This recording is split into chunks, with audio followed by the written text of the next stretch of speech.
Mahasiswa sekalian, selamat berjumpa pada program pembelajaran mata kuliah Hotel Design and Planning, Fakultas Pariwisata, Universitas Pelita Harapan. Topik pembahasan kita kali ini adalah mengenai Hotel Facility Programming dan Cost Analysis. Ada 2 poin besar pembahasan pada topik ini. Yang pertama adalah pertimbangan-pertimbangan yang menjadi dasar perencanaan pembangunan fasilitas-fasilitas di sebuah hotel. Dan yang kedua adalah mengenai analisis biaya yang diperlukan untuk membangun fasilitas-fasilitas tersebut. Sekarang kita mulai pembahasan tentang perencanaan pembangunan fasilitas-fasilitas di sebuah hotel.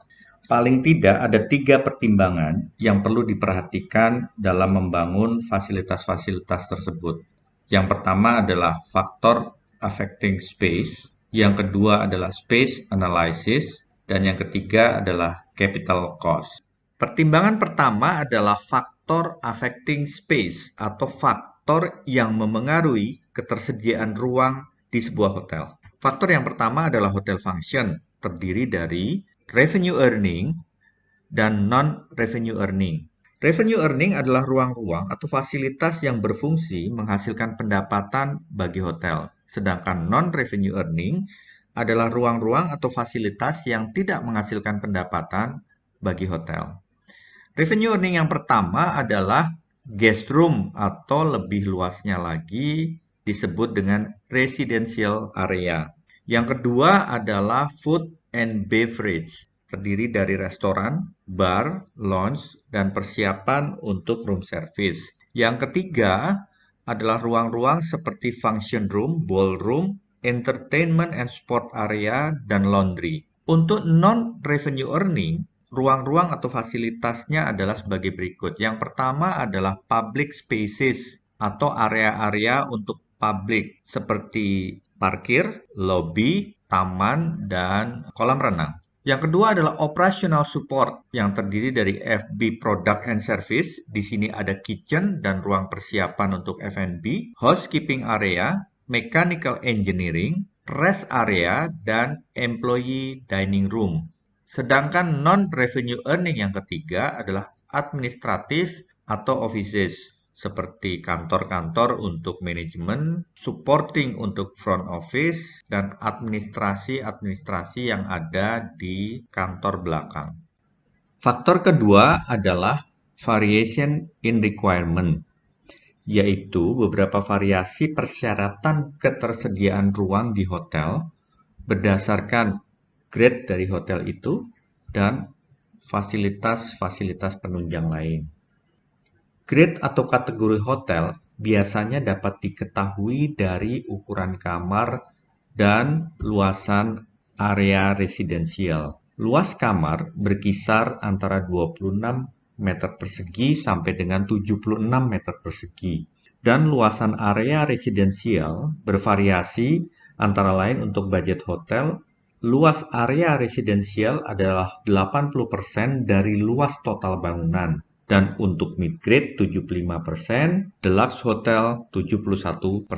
Untuk fasilitas penunjang, seperti pada convention hotel, persyaratan ketersediaan area publik akan lebih besar prosentasenya dibanding jenis hotel lain. Pada resort hotel, persyaratan ketersediaan luas kamar akan lebih besar dibanding jenis hotel lain. Dan persyaratan ketersediaan ruang lainnya biasanya digunakan untuk ruang kantor atau back of the house, area parkir, loading dock, dan employee dining room. Faktor pertimbangan selanjutnya yang memengaruhi ketersediaan ruang-ruang di hotel adalah preliminary estimate of space atau perkiraan awal luasan ruang-ruang yang harus tersedia di hotel. Perkiraan awal ini biasanya mengacu pada standar luas ruangan yang berlaku di negara-negara Eropa dan Amerika. Ruangan utama sebagai produk hotel yang perlu diketahui luasnya adalah ruang untuk tamu atau guest room.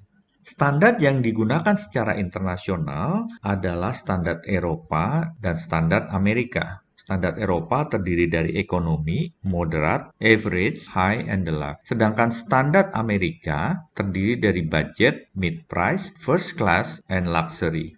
Sedangkan di Indonesia, standar luas ruang tamu dibagi menjadi bintang 1, bintang 2, bintang 3, bintang 4, dan bintang 5.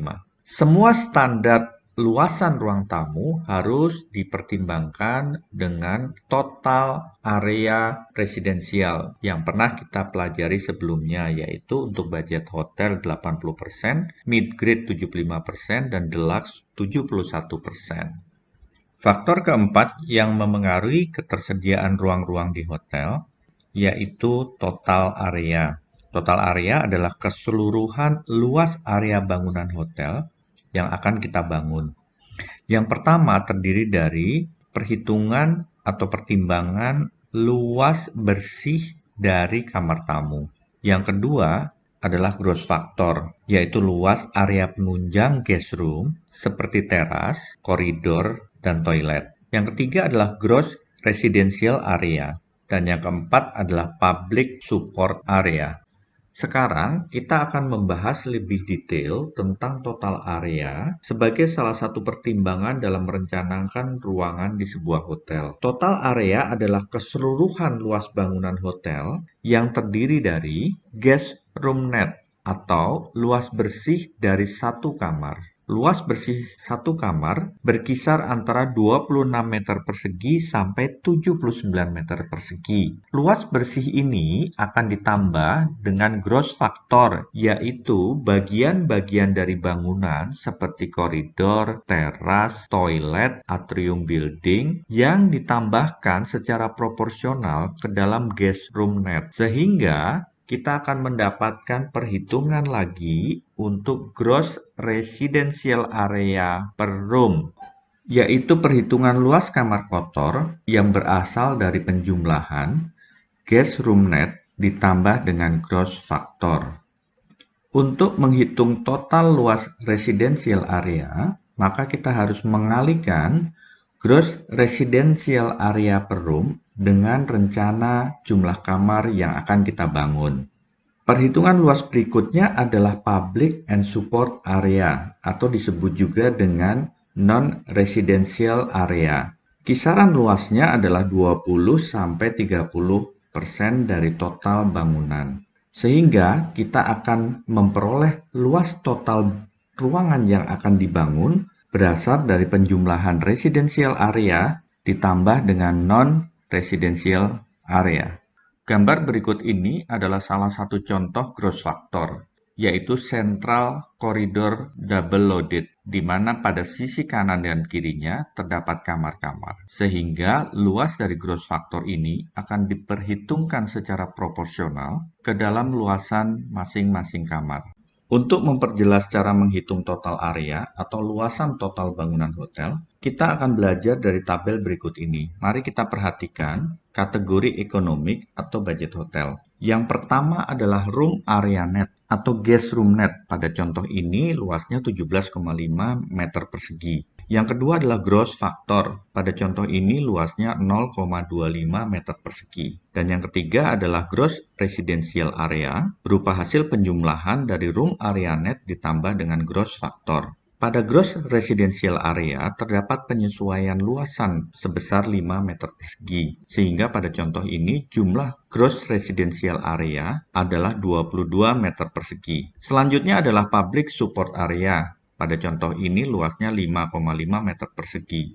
Sehingga didapat total area per room luasnya 27,5 meter persegi. Selanjutnya kita akan menghitung total luas residential area, yaitu dengan cara mengalihkan total area room dengan rencana jumlah kamar yang akan dibangun. Pada contoh ini, kamar akan dibangun antara 150 kamar sampai 350 kamar. Mari kita perhatikan perhitungan total luas residential area yang didapat dari pengali jumlah kamar dikalikan dengan luas per kamar atau total area per room. Pada contoh ini untuk 150 kamar didapat total luas residential area adalah 4.125 meter persegi. Dan untuk 350 kamar, total luas residential area adalah 9.625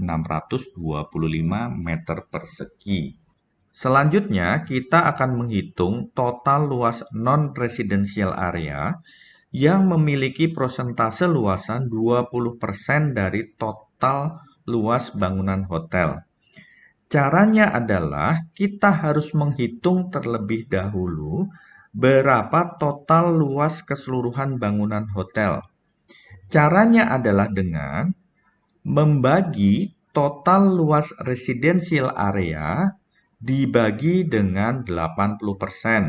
Pada contoh ini, untuk 150 kamar, didapat total luas bangunan hotel 5.156 meter persegi. Sedangkan untuk 350 kamar, total luas bangunan hotel adalah 12.031 meter persegi.